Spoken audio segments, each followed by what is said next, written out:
Hello hello hello, good morning to everyone. तो आज मेरी सुबह हुई थी, सुबह 5 बजे। तो अभी मैं बाहर का व्यू आपको दिखा रही हूँ क्योंकि पिछले वीडियो में मैंने आपको शो नहीं किया था और मुझे भी ना कुछ मिसिंग सा लग रहा था। तो मैं अभी आपको टाइम भी शो कर देती हूँ कि हाँ, सुबह के 5 बज रहे हैं। तो वही मुझे फ्रेश होते होते हाफ एन आवर तो लग ही जाता है। तो उसके बाद मैं अपना टारगेट बनाने में लग गई थी क्योंकि रात को मैं बना नहीं पाई थी, बहुत लेट हो गया था रात को। तो अभी मैं बना रही हूँ। तो उसके बाद मैं अपना मैंने स्टडी स्टार्ट कर दिया है। तो मैं सबसे पहले जीएस कर रही हूँ। आजकल ना मुझे लगता है कि जीएस मतलब वही है ना, मॉर्निंग टाइम में आपका दिमाग ज़्यादा फ्रेश रहता है। तो मैंने अपने जो पहले मैं मैथ के नोट्स जो मेरे सब्जेक्ट का था उसका नोट्स रिवीजन करती थी।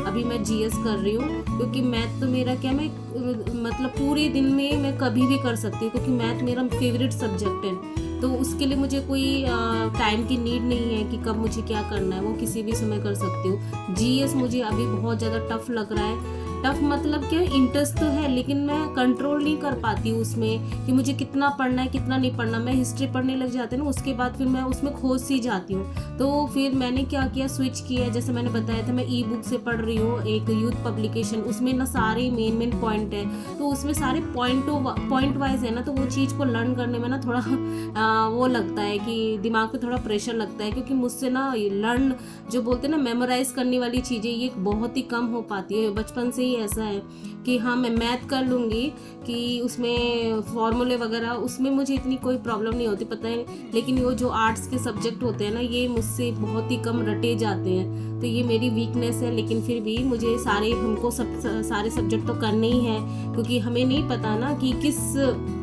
किस चीज़ में किस नंबर आ जाए। और जीके क्या है, मैं इसलिए भी अभी स्टार्ट किया, इस पे ज़्यादा अभी प्रेशर मतलब ध्यान दे रही हूँ क्योंकि टेस्ट में मैंने देखा ना कि ये टाइम कम लेता है और मार्क्स गेन है। अगर आप इसको प्रॉपर 1 आवर दोगे तो इसमें मार्क्स हम गेन कर सकते हैं। उल्टा ये और क्या होता है कि ये हमारा टाइम सेव करता है। जैसे मैथ के क्वेश्चन, आप 5 सब्जेक्ट है आपके, तो आपको 1 घंटे पार्ट 1 में देना, पार्ट 2 में आपका सब्जेक्ट होगा। तो पार्ट 1 में अगर मैं देखूँ तो 5 मिनट में आपको आंसर आते हैं तो करोगे, नहीं तो आप छोड़ दोगे। लेकिन मैथ सेक्शन, रीजनिंग सेक्शन में आपको 15 मिनट तो देना ही पड़ेगा।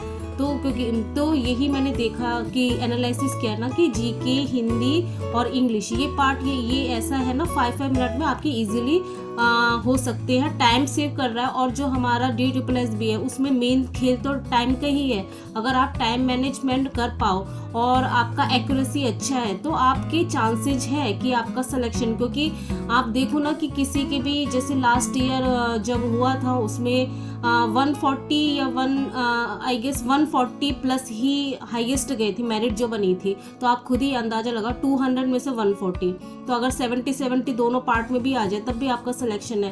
तो इसीलिए मैंने वो चीज़ का एनालिसिस किया। तो अब मैं जीएस जो जीके है वो मैंने करना स्टार्ट किया कि 1 आवर देना स्टार्ट किया है। तो अभी मेरा सुबह का जो स्टडी था वो हो चुका था और उसके बाद मैं फ्रेश होकर अपना मॉर्निंग वर्शिप कर रही थी।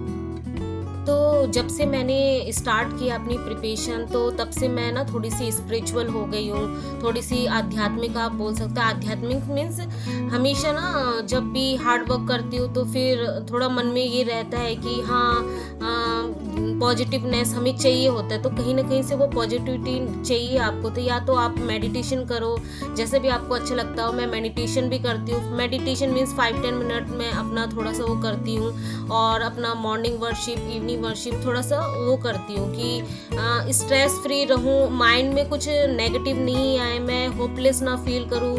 तो यही चीज़ है। तो ये सारी चीज़ें अभी मैं आजकल कर रही हूँ। तो सुबह वही मैंने अपने बेटे को दे दिया था ब्रेकफास्ट, और मेरा अभी चाय चढ़ा हुआ था तो बस उसकी चाय बन रही थी। तो मैं तब तक अपना कर रही थी रिवीजन कि टाइम क्यों वेस्ट करना। तो इसीलिए तो जैसे कि आप देख रहे हो मेरे बेटे को कि वो घर पे ही है, क्योंकि यहाँ ना तमिलनाडु में मई मंथ में, मई और हमारा जो अप्रैल और मई, ये 2 मंथ ना यहाँ पे समर वेकेशन होता है। यहाँ का शेड्यूल अलग है और जून में इनका स्कूल खुलेगा। और आई गेस नॉर्थ में जून में छुट्टी होगी, हॉलीडे होगा, समर वेकेशन आई थिंक, मुझे इतना भी पता नहीं क्योंकि ऑलमोस्ट 4 साल होने वाले मुझे तमिलनाडु में, 3.5 साल हो चुके, इस दिसंबर में हो जाएंगे मुझे 4 साल। तो और बच्चा मेरा जो अपना आपका जब बच्चा होता है तो उसी के हिसाब से आपको यादें रहती है, आपके बचपन की यादें तो आपको इतना भी रहता नहीं है, लेकिन मुझे ऐसा लग रहा है कि थोड़ा बहुत कि जून में वहाँ पे होगा। तो जो भी हो यही है, तो वो ब्लॉग में अभी दिख रहा होगा कि क्योंकि आप लोगों को भी लगता होगा ना कि मैं हमेशा ही पढ़ती रहती हूँ, अपने बेटे को दिखाती नहीं हूँ, मैं कैसे मैनेज करती हूँ अपने घर के काम बच्चे के साथ। तो वही है, उसको मैं ना टास्क दे देती हूँ कि ये करो, उसके बाद मैं बोलती हूँ कि भाई बेटा आपको इसके बाद ना, इसके बाद टीवी देखने को मिलेगा, इसके बाद आपको कोई एंटरटेनमेंट कुछ करने को मिलेगा। तो इस तरीके से मैं टास्क दे देती हूँ कि हाँ ये आपको कंप्लीट हो गया तो उसके बाद, तो इस तरीके से मैंने पूरा ना उसका टाइम टेबल बना के उसके रूम में लगा चुकी हूँ, तो वो उसी हिसाब से कर लेता है।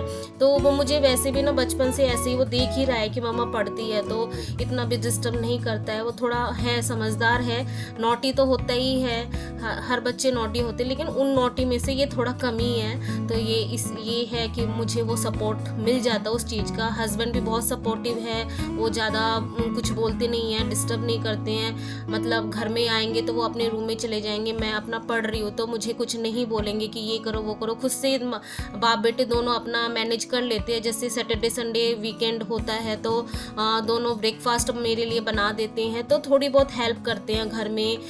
तो यही है, तो आपकी फैमिली जब आपके सपोर्ट करती है ना तो आपको बहुत ज़्यादा पॉजिटिव फील होता है, आपको एक एनवायरनमेंट मिल जाता है कि जब मेरी फैमिली मुझे सपोर्ट कर रही है तो मुझे भी कुछ करना चाहिए उनके लिए, क्योंकि वो फैमिली मेरे लिए कितना स्ट्रगल कर रही है। क्योंकि जब हम नॉर्मल डे में होते, जब मैं प्रिपरेशन नहीं कर रही थी, तब हम वीकेंड में बाहर जाते थे। मैं जैसे अभी इवनिंग नाइट, जैसे पहले हमारी हैबिट होती थी कि हम बाहर जाते थे रात में तो वॉक करते थे, तो अभी वो नहीं होती है। तो हस्बैंड भी वो चीज़ मिस करते हैं कि वो अकेले ही वॉक करने जाते हैं, मैं अपना स्टडी करने के लिए घर में रहती हूँ। तो वो चीज़ होती है ना, फैमिली टाइम जो होते हैं ना, जैसे मैं बताना समझाना चाह रही हूँ, तो वो चीज़ मिसिंग होती है। तो वो लोग भी बहुत ज़्यादा स्ट्रगल कर रहे हैं हमारे लिए। तो ऐसा नहीं है कि हम अपनी स्टडी कर रहे हैं, हम ही अपना स्ट्रगल कर रहे हैं, हमारी फैमिली भी हमारे साथ स्ट्रगल कर रही है। तो वो चीज़ ना वो माइंड में रहती है, तो वो भी चीज़ें हमें पुश करती है। तो उसको ना नेगेटिव वे में नहीं लेना, वो हमें समझना पड़ेगा। हम मैच्योर है इतने, तो हमें ये समझना पड़ेगा कि वो हमारे लिए इतना कुछ कर रहे हैं, तो हमारी भी कुछ रिस्पॉन्सिबिलिटी बनती है। तो कभी कभी हम जब हिम्मत हार जाते हैं ना, तो हमें ये सोचना चाहिए कि नहीं, हमें करना है।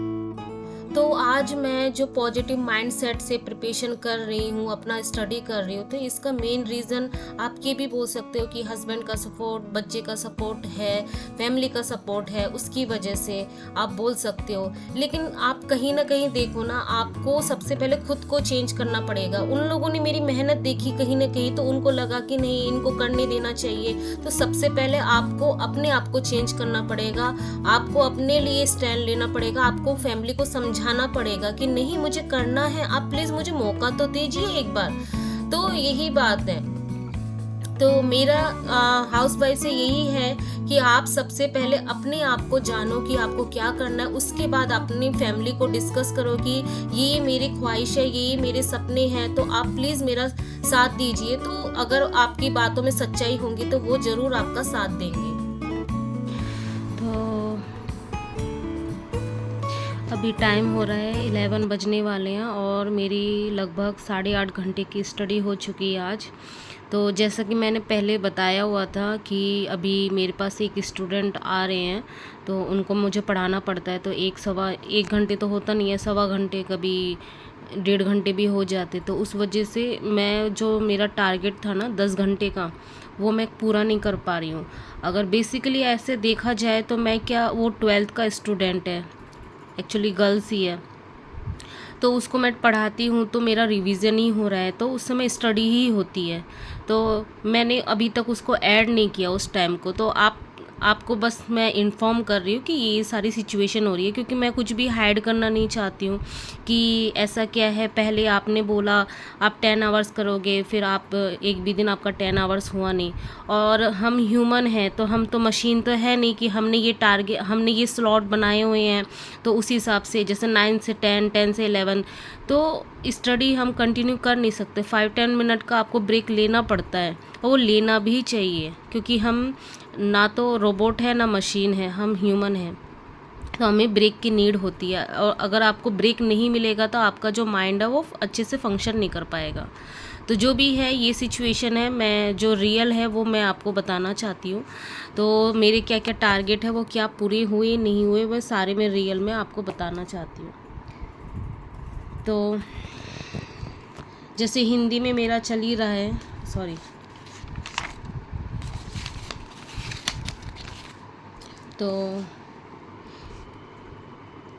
तो आज 15 मई था, ठीक है।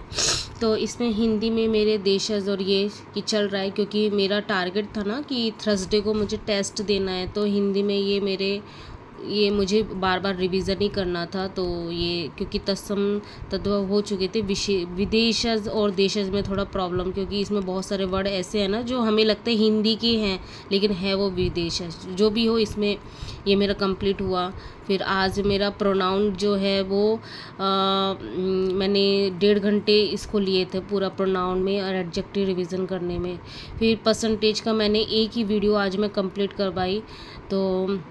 तो मुझे ऐसा लग रहा है कि जो नेक्स्ट जो थर्ड वीक जो है ना, जो सर ने जो वीकली प्लान बनाया हुआ था, तो मुझे ऐसा लगता है कि उसको मुझे संडे तक करना पड़ेगा कि वीक में, क्योंकि ये वाला जो वीक है ना सर का थर्ड वाला, इसमें परसेंटेज एक लेंदी चैप्टर दे दिया है, और एक जो आपका जीके में जो है वो वाला पोर्शन भी बहुत बड़ा है। तो मुझे ऐसा लग रहा है कल मैं शायद नहीं दे पाऊँ टेस्ट, मैं संडे को दूंगी फिर, क्योंकि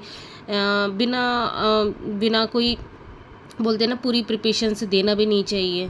तो यही मैं सोच रही हूँ, माइंड में यही चल रहा है। फिर रीजनिंग में एनालॉजी हो गया, ये जैसे ये बहुत बड़ा टॉपिक है। इसके साथ और भी था, साउथर्न डायनेस्टी भी थी, तो मेरे से तो इतना हुआ नहीं, तो मैं इतना ही कर पाई थी। तो कंप्लीट नहीं है जीएस में जो सर ने जो वीकली प्लान बताया हुआ, तो मुझे संडे तक लेके ही चलना पड़ेगा।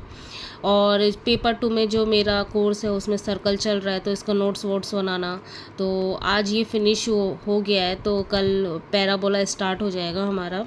और ये रिवीजन में जो है 10 के क्वेश्चन ही मैं कर पाई, ज़्यादा मैं नहीं कर पाई, क्योंकि यहाँ पे मुझे ज़्यादा टाइम लग गया। तो मैंने आज इंग्लिश को ज़्यादा टाइम दे दिया था, तो यहाँ पे ज़्यादा टाइम चला गया, और हिस्ट्री में भी थोड़ा टाइम ज़्यादा मेरा चला गया। तो इस तरीके से आज मेरा शेड्यूल ये रहा। तो ठीक है, तो मिलते हैं नेक्स्ट ब्लॉग में, तब तक के लिए गुड नाइट। और आप भी अपना स्टडी कंटिन्यू करते हुए रहिए, डेली का टारगेट बनाइए, और उसको ना कंप्लीट कर, ये नहीं कि पूरा का पूरा कंप्लीट करना है, बस कोशिश करनी है हमें, बस अपने आप को पुश करना है कि हमें क्योंकि अगर हम डे वाइज कुछ टारगेट नहीं बनाएंगे ना, तो हमारे मन में आएगा नहीं कि हमें क्या करना है। और कभी भी ना टाइम के ऊपर वो मत करें उस तक कि नहीं मुझे 10 आवर्स पढ़ना, 11। आप अपना टारगेट बनाइए, उस टारगेट को पूरा करने में फोकस करिए, नॉट कि आपको घंटे से कुछ नहीं होगा, कभी भी घंटे से कुछ नहीं होता। मैं जो टाइम आपको दिखाती हूँ वो इसलिए दिखाती हूँ कि आपको ये आइडिया हो जाता है कि मैं कितना क्या, और मुझे ना खुद को भी मोटिवेट लगता है कि हाँ मेरा टाइमर ऑन है, मुझे और कुछ नहीं करना, मुझे स्टडी करना है, बस मैं इसीलिए लगाती हूँ। मुझे अभी इतना वो हो गया ना कि मुझे पता है कि मुझे पढ़ना है। मैं टाइम चुरा के, कैसे भी चुरा के अपना पढ़ लेती हूँ, मैं कहीं पे भी अपना टाइम वेस्ट नहीं करती हूँ।